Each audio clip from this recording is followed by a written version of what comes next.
Сегодня в рамках проекта «Испытано на себе» телеканала Якутия-24 мы едем на просто бомбическую рыбалку на туристическую базу «Остров Тайменный».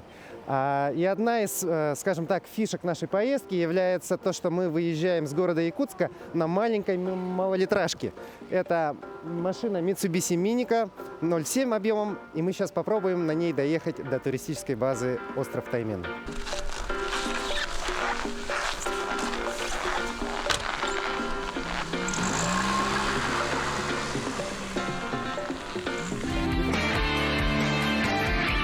Испытано на себе. Итак, вот мы прошли недавно буквально нулевой километр города Якутска, это почтамт. Нам предстоит проехать 154 километра по трассе, по Намскому тракту, это дорога регионального значения. Далее наша дорога будет проложена по автозимнику, и как Евгений нам сказал, наша дорога составит 65 километров по ледовой трассе. Мы же едем вот на этом маленьком чудо-автомобиле, пока все нормально, но мы еще пока находимся в центре города. В принципе, это машина городского класса, поэтому здесь более-менее все комфортно. За бортом сейчас минус 40. Вот как раз испытаем, как будет себя вести малолитражка по трассе. А Евгений сам поехал на комфортабельном туристическом автобусе. Он повез туристов. Мы вам обязательно покажем, как он выглядит и что из себя представляет трансфер.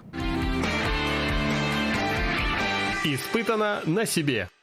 Ну вот, мы находимся сейчас именно в том самом комфортабельном микроавтобусе. Какие именно особенности самого трансфера, да, то есть именно туристического маршрута?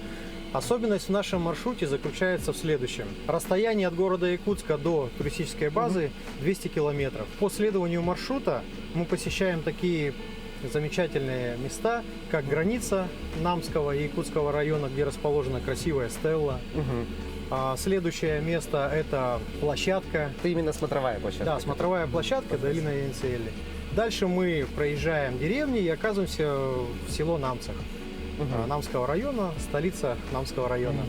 Там гости могут зайти в магазины, в кафе, приобрести себе самое необходимое. Дальше мы двигаемся, тоже проезжаем различные деревни и оказываемся в Тюбинском наследии, поселке Булус, где мы пересаживаемся в вездеход повышенной проходимости, выезжаем в зимнее время реку Лену по автозимнику и по нашим указателям доезжаем до туристической базы. Как и на нашем трансфере мы спокойно двигаемся в любую погоду, так и гости могут прибыть на своем автотранспорте по нашим указателям, спокойно добраться до турбазы. Ну, база ваша работает круглогодично, но при этом вот в межсезонье же есть какие-то нюансы, да, то есть когда, например, вот ледостав начинается, когда на моторных лодках уже невозможно ездить, есть какая-то альтернативная дорога, ну, насколько я слышал просто. Да, совершенно верно, есть особенность наших природных климатических условий. Это, конечно же, есть такая дорога, она ведет в поселок Ситте. Это лесная таежная дорога. Мы также на микроавтобусе доезжаем до поселка Булус, пересаживаемся на вездеход, и по этой лесной дороге мы доезжаем до Белого озера, заповедник особо охраняемой территории, и по речке Беленькая выходим на нашу реку Лену. Ну, Евгений, расскажи, пожалуйста, тогда о данном именно транспорте. Марка-модель этого транспорта – это микроавтобус Renault Master 3. Вместимость у него 14 посадочных мест, достаточно комфортные сиденья, откидываются назад. В транспорте имеется кондиционер в летнее время. Имеются вот такие полки удобные для малогабаритного груза. Тут, соответственно, печка отапливает этот салон. Имеется телевизор, который показывает наши сюжеты о нашей организации отдыха, рыбалки. В общем, гости едут не скучно. Сзади у нас есть грузовой отсек для груза и вещей наших гостей. То есть гости едут в комфорте. Время в пути именно на нашем трансфере занимает 4-4,5 часа. Это с остановками. А по поводу вот летнего времени как? Мы сейчас вот поговорили именно о зимнем, да, то есть маршруте, а в летнее время же тоже турмаршрут имеется, и вот каким образом он происходит именно в чисте трансфера? Да, совершенно верно. Также мы доезжаем на нашем трансфере до поселка Булус. Там лодочная станция, И на этой лодочной станции мы пересаживаемся с нашего микроавтобуса в комфортабельный катер. И на этом катере мы доезжаем до нашей турбазы. Такой замечательный трансфер, где может поехать большая группа из 14 человек в комфорте, в безопасности и со стопроцентной гарантией приезда на туристическую базу, провести там замечательное время, ну и вернуться обратно в целости и в сохранности. Ну вот мы в рамках проекта «Испытан на себе» хотим попробовать доехать на очень маленькой машине объемом 0,7. Как думаешь, Жень, как там, сможем доехать? Я даже не думаю, я уверен, что вы доедете. Во-первых, это по той причине, что наши дорожники очень ответственны и качественно подходят к своему делу. После непогодных условий, ветер, метель, они выезжают и чистят дороги. Поэтому к нам уже приезжали такие машины, и мы уверены, что вы доедете к нам и что будет все хорошо. Это очень радует, и мы сейчас испытаем на себе данную дорогу. Испытано на себе. Мы выехали из города Якутска ровно в 2 часа дня и засекаем это время, чтобы понять вообще, сколько будет занимать сама дорога по времени, именно в зимнее время. И сейчас мы заедем на заправку, заправимся, поедем дальше.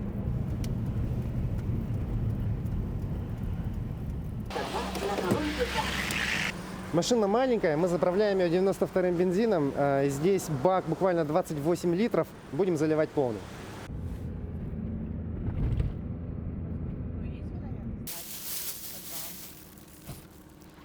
По пути на турбазу остров Тайменный у нас первая остановка, и это граница города Якутска с Намским УУСом. Здесь имеется определенная инфраструктура, стелла, надпись, что мы заезжаем именно в Намский УУС. И по традиции, по якутской традиции, мы здесь завяжем ленточку.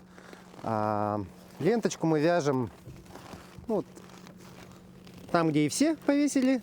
Вяжем ленточку с пожеланием хорошей дороги, с благодарностью, что нас очень хорошо встречает Намский УУС. Здесь мы встретились с нашим вторым экипажем. Это девушки, туристы, едут с нами вместе на остров Тайменный. И они же здесь покормили духов, положили оладьи. Это тоже традиционно. Тоже пожелали хорошей дороги. Ну и также здесь имеется для путников карта. Она очень хорошо, это больше как, скажем, карта-схема. Очень хорошо представлены наслега Намского УУСа. И наша дорога сейчас лежит вот до села Булус, где мы потом спустимся на автозимник.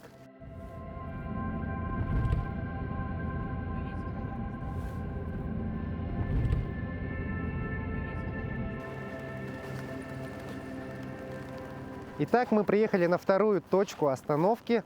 Эта местность называется смотровая площадка Үссерге. В переводе на русский язык, если дословно это перевести, три коновязных столба. В якутской культуре это 3 священных столба. Здесь имеется большая смотровая площадка, которая открывает просто замечательный вид на долину Энсели.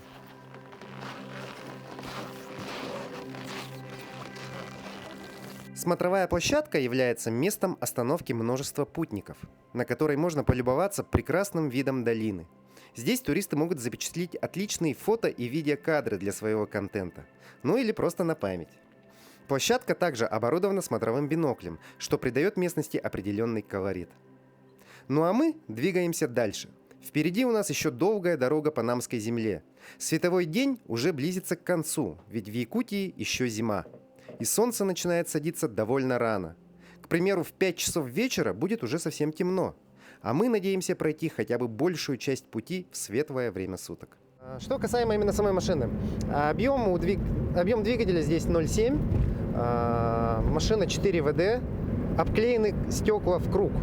То есть вообще в Якутии люди, в принципе, чтобы двигаться в холодное время года, клеят машину в круг вторым стеклом. Раньше это было прямо на пластилин, лепили вторые стекла, вырезали. Сейчас же есть все-таки новые технологии, скажем так, пленка ПЭТ. Изнутри обклеивается ПЭТом, и таким образом в салоне становится тепло, и можно воздух не направлять на само стекло, а только в ноги и вперед на салон.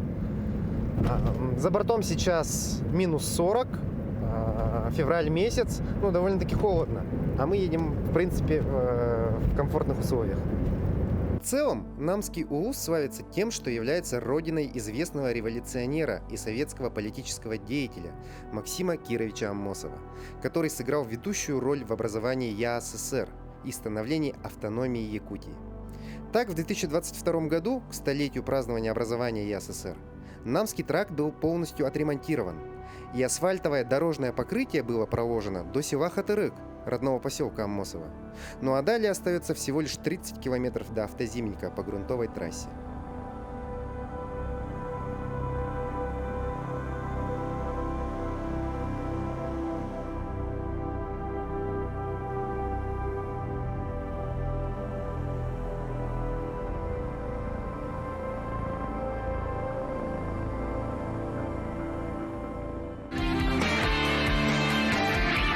Испытано на себе.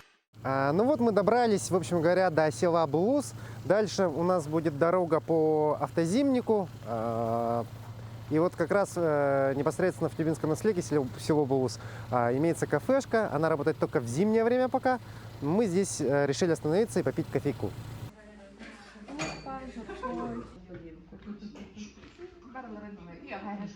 В общем говоря, такая вот кафешка, довольно-таки внутри уютно, можно перекусить, чай попить, но наша задача сегодня просто попить кофейку.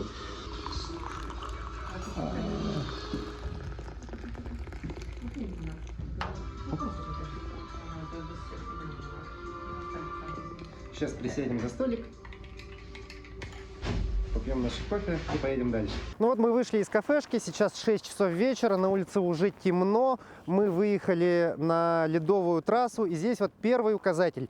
Остров Тайменный, туристическая база, и показано направление, в какую сторону нам необходимо ехать. Таких указателей по реке будет несколько штук. Мы, конечно же, воспользуемся всеми этими указателями и благополучно доедем до острова Тайменного. Уже совсем в темное время суток мы вышли на автозимник Булус-Сангар. Нам предстоит проехать по ледовой дороге 65 километров. В целом путь расчищен, и, как говорил Евгений, дорога до турбазы всегда ухожена дорожной службой, и даже маленькая городская машина может проехать без проблем. Но и наличие указателей по пути следования значительно облегчают дорогу, ведь даже ночью можно спокойно ехать и не бояться свернуть не туда. Мы сейчас проехали развилку на Батамай, и вот мы по направлению указателя едем на остров Тайменный. Сейчас будем выходить на судовой ход, то есть мы сейчас едем по автозимнику, пока проезжаем остров, и далее наша дорога будет лежать по летнему судовому ходу. Расположение турбазы «Остров Тайменный» на острове посередине реки Лена еще больше мотивирует путников съездить сюда не только на отдых и рыбалку, но и, возможно, увидеть собственными глазами такое природное явление, как полярное сияние.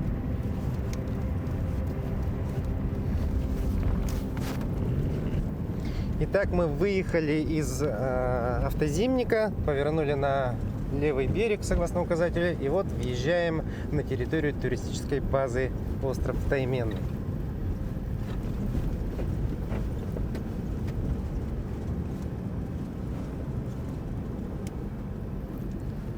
Доехали. Да. Как дорожка? Ничего, все нормально, замечательно. Эти указатели прямо, оказывается, да? Помогает хорошо? Да, хорошо помогает. Да? Да. Отлично, даже в ночное время, да? Ну, наконец, спустя 4,5 часа со всеми остановками, мы благополучно добрались до территории турбазы «Остров Тайменный». Здесь нас очень тепло встретил Евгений. Показал нам домики, в которых мы будем жить в эти выходные. А сотрудники базы тут же предложили помощь в переносе вещей. Машины было решено поставить в имеющийся на территории базы теплый гараж, но и самим начать располагаться непосредственно в домиках. А Евгений, как истинный рыбак и гостеприимный хозяин, сразу же разодорил нас историями о крупных трофеях, которых можно лично поймать в окрестностях турбазы. Это вот голова тайменя, пойманного мной на спиннинг 30 килограмм. Да, я поймал его на спиннинг на горной реке, весом он был 30 килограмм. Решили его взять чисто из-за эксклюзива, трофея, чтобы было пока. на удачу, чтобы было посмотреть, показать. Вот. Все-таки это, да, это Ну, остров Тайменный, как без Тайменя, да? Таймень, остров Тайменный, конечно. Все дома должны быть Тайменем. У нас летом вот люди выходят со спиннингом, и бывало уже не раз, что они ловили тайменя прямо вот с нашего острова. А одна из гостей, она в свой день рождения, вот отмечали в гостевом доме, пошли рыбачить и поймала тайменя в свой день рождения. Она такая была счастливая вообще, просто вообще классно. Ну, отлично, главное шанс. Шанс он всегда есть. Лучше, когда его нет. Ну, в плане того, что если, допустим, вблизи города Якутска где-нибудь, да, то есть там практически нулевой вариант поймать тайменя. А здесь он хотя бы есть. Причем, наверное, в любое время года, и мы обязательно будем пробовать его ловить.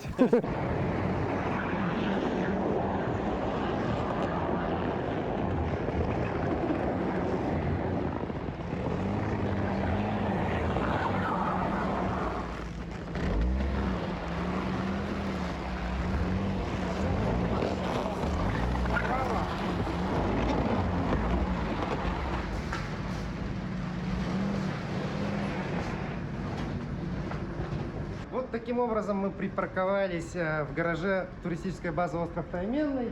На маленькой машине даже есть некоторая выгода, потому что она везде влезет и где угодно может встать. Но если, конечно, джипы, да, то там они занимают огромное место.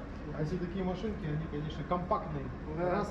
Вот таких машин можно еще раз, два, там, три, там, ну, в смысле, вообще можно их ставить. Да, ставить. разместить можно.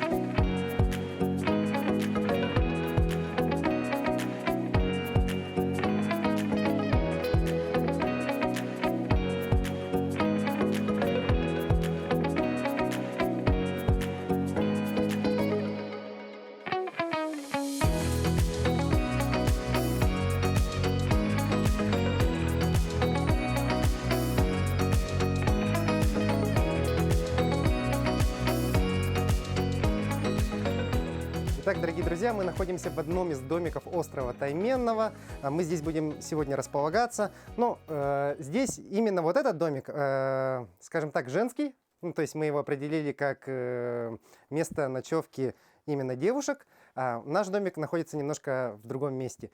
Но здесь, в принципе, то же самое, да, то есть 4 кровати предоставляются с фирменным логотипом полотенца. То есть оно идет большое, маленькое.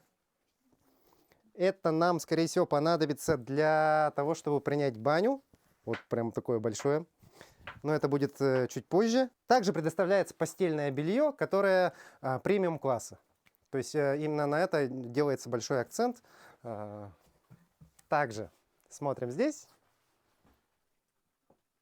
Тут у нас получается пододеяльники, подушки. Ну, в общем говоря, еще будем дальше снимать. Очень комфортно, уютно. Пока только-только располагаемся. Вот у нас девушки. Девушки у нас сегодня готовят перекусить. Мы только-только приехали, да, вечером. И вот пока, скажем так, готовим салатик, да? Салатик, жаркое. Там газовая плитка, имеется баллон. Ну, то есть все очень комфортно, уютно, не надо никуда на улицу выходить, там что-то костры жечь и тому подобное. Отопление, правда, здесь печное, необходимо в ночь, получается, добавлять дрова. Но также есть выбаста, то есть если лень добавлять, ну, каждые там 2 часа, 3 часа просыпаться, в принципе, здесь включается выбаста и становится тепло. Когда мы приехали, здесь уже было, скажем так, готово, да, то есть нас здесь встречали, поэтому домик уже теплый. Необходимо просто добавить дров. Сейчас пойдемте, вот здесь имеется дровница, поленница.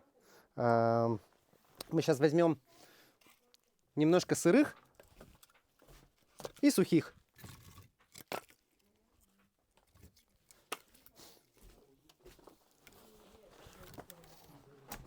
Добавим дровишек. Оп. Печка здесь тоже такая серьезная.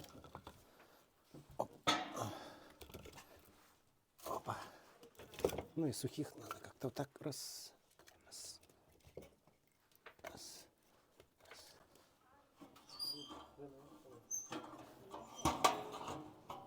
Оп. Чуть-чуть приоткроем. Ну вот таким образом подкидываются дрова. В принципе, пока тепло, просто пока поддерживаем температуру.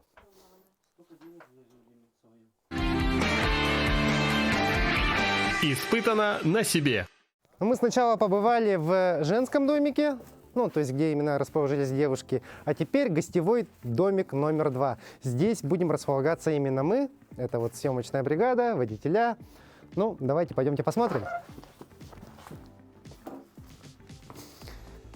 Вот такой у нас домик. Здесь уже тепло, да, здесь получается, когда мы приехали, работники базы затопили этот домик. Дом также на печном отоплении, и вот, обратите внимание, вот она вебаста. То есть, если лень ночью подкидывать дрова, можно запустить вебасту, и здесь станет тепло, уютно, комфортно, и можно спать очень долго. Плюсом этого домика является то, что здесь есть кабельное телевидение и зона Wi-Fi. Здесь имеется интернет, можно отправлять сообщения, WhatsApp, ну все что угодно. Также здесь имеется газовая печка, баллон, печь. Но мы здесь сегодня не готовим, потому что, ну, все-таки первый день приехали, и там у нас девушки сейчас готовят замечательный ужин. Ну, здесь также двухъярусные кровати, мы уже потихо расположились. Также предоставлены полотенца, вот премиальное постельное белье. И здесь, я так думаю, да, вот пододеяльники, подушки. То есть очень уютно, комфортно, не надо никаких спальных мешков, матрасов, как обычно это вот бывает. Просто находишься в комфорте, в тепле и готовишься к зимней рыбалке. Дома имеется градусник, и он сейчас показывает плюс 24 градуса по Цельсию. Итак, мы находимся сейчас в нашем домике, уже расположились и начинаем подготовку к рыбалке. Дело в том, что я взял вот с собой несколько жерлиц. Ну, скажем так, я не профессионал зимней рыбалки. Я вот как раз приехал на рыбалку здесь именно не то чтобы не просто отдохнуть, но и именно научиться рыбалке. И вот у меня есть, скажем так, жерлицы, и мне необходимо их подготовить к завтрашнему дню, к установке. И мне сейчас поможет Джоустан, специалист именно по рыбалке. Джоустан, скажи, пожалуйста, вот вообще вот взятый мною набор, да, он насколько подходит для, скажем так, организации именно рыбалки на жерлице, да? Как правильно это называется? Жерлица? Жерлица, вот это правильно, жерлица. Вот эта леска 0,4 миллиметра, получается толщина. И это, в принципе, хватает поймать трофейную щуку, выдержит. Выдержит, ну, замечательно.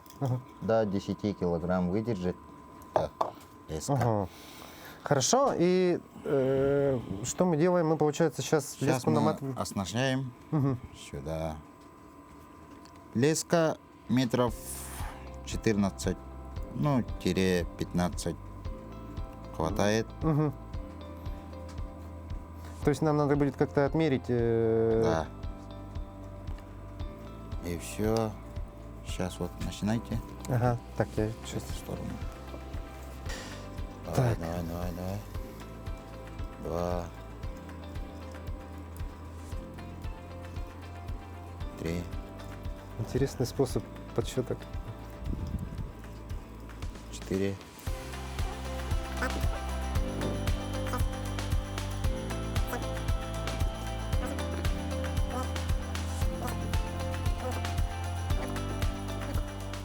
14.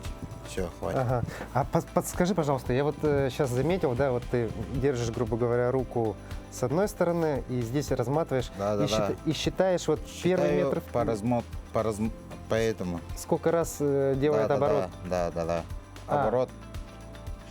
6 оборотов делает так. Ага. Это получается полметра. Так чувствую.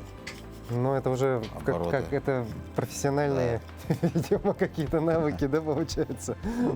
Кто бы мог подумать, что 6 оборотов катушки дает, ну, скажем так, полметра. Ну. Полметра идет. Ага. Ясно, хорошо. Вот мы намотали, в общем говоря, 14, да, метров? 14. Ага, 14 метров намотали. 14 метров. Сейчас отрезаем. Мгм. Отрезаем.